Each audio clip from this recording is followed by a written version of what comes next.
20 years later it should still be able to buy the camel. In other words, this money should faithfully preserve my 1 month of sweat. And Sunnah money did that all through history. Now let me introduce you to something very sinister that occurred.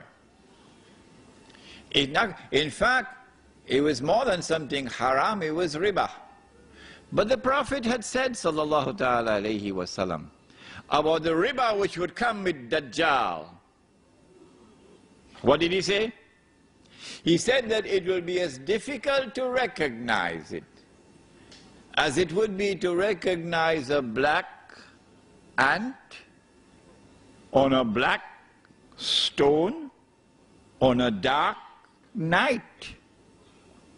I mean, you don't need a PhD from the University of New South Wales to recognize. The only man who can see that ant, the black ant, on the black stone, on the dark night, is the one who has some light. You don't need a PhD to understand that. Huh?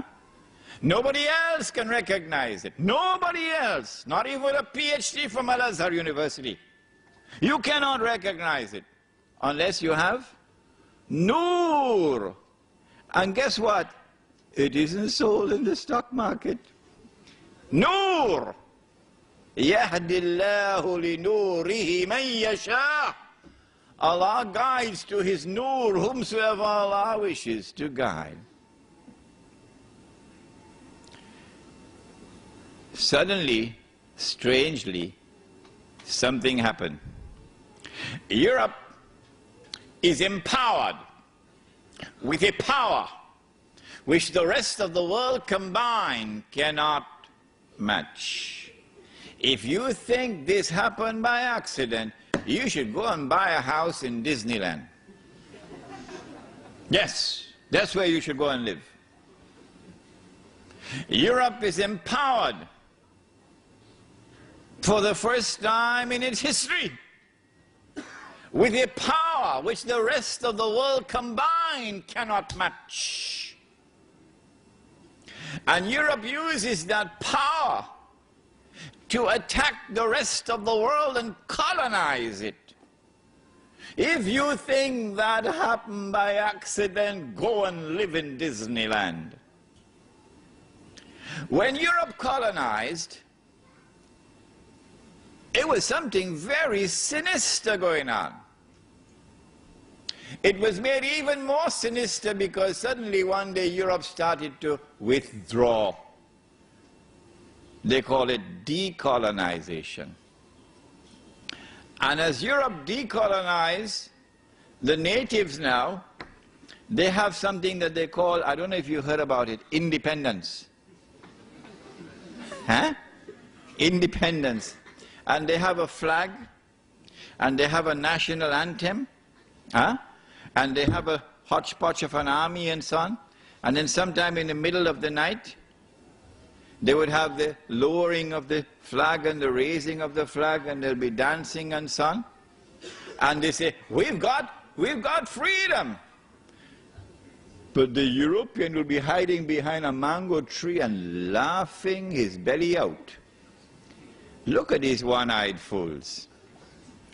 They think they have got freedom, that they drove Europe out. No. Europe withdrew for tactical and strategic reasons. But before Europe withdrew, decolonized, Europe planted some truly dangerous seeds. But the only way you could recognize those dangerous seeds is if you have Noor from Allah. Not just knowledge that you get from the books. That's important. Yes, that is important. But you need something more than that. The first seed that Europe planted, of course, I told you about it already in my lecture on Imam al-Mahdi and the return of the Khilafah. That it is in the essence of Islam that you must recognize Allah subhanahu wa ta'ala as Al-Malik, the one who possesses Al-Mulk, sovereignty. That's the translation for Mulk, sovereignty. But now Europe leaves behind a dangerous seed called the modern secular state. And the modern secular state declares, we no longer recognize Allah subhanahu wa ta'ala as al-Malik. The state is now al-Malik, sovereign. And that is shirk. And I explained to you the same thing about power, al-Akbar, and the same thing about al-Hakam, the one whose law is supreme. So go back to that lecture and you'll understand this. So this was the seed of shirk, political shirk, which was planted. How many Muslims saw it and recognized it? How many of our distinguished and learned ulama, for whom we have respect, we don't speak disrespectfully of them, not at all. How many of them recognized that this was shirk? We even had ulama in politics. Yeah, ulama in politics. We even had Islamic movements becoming a political party and fighting in elections like everybody else. Still going on now. Incapable of seeing the shirk of the modern secular state. I told you about my arguments with Taliban, and I couldn't succeed in getting Taliban and its ulama to understand this point. But the second seed that Europe planted before withdrawing was the seed of transformation of money. Money was no longer going to be sunnah money, money which had intrinsic value, but rather we now have a new kind of money. It's paper money, and it does not possess intrinsic value.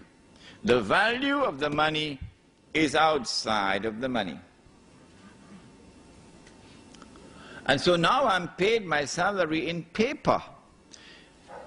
And I am told, Imran, this is very convenient. You can put it in your yes. You can slip it in easily in your wallet. Paper. Huh? Very convenient. So I got my salary in paper. It could buy a camel. Took it home, gave it to my wife, put it away. 5 years later, take it out, can't buy a camel anymore, can only buy a donkey now.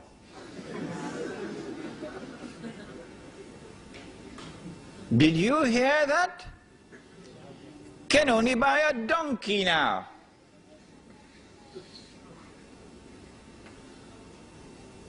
My 1 month of sweat is now reduced. Only 2 weeks have been kept in the money.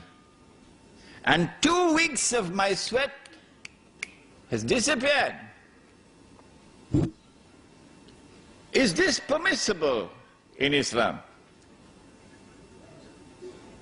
Allah speaks in the Qur'an in connection with a prophet whose name was Shu'aib radiallahu ta'ala anhu. Bismillahi awwaluhu wa akhiruh. My 1 month of sweat has now been reduced to 2 weeks. Okay? What does Allah say about this in the Quran? It's there in the Quran. It's there. But we don't notice it.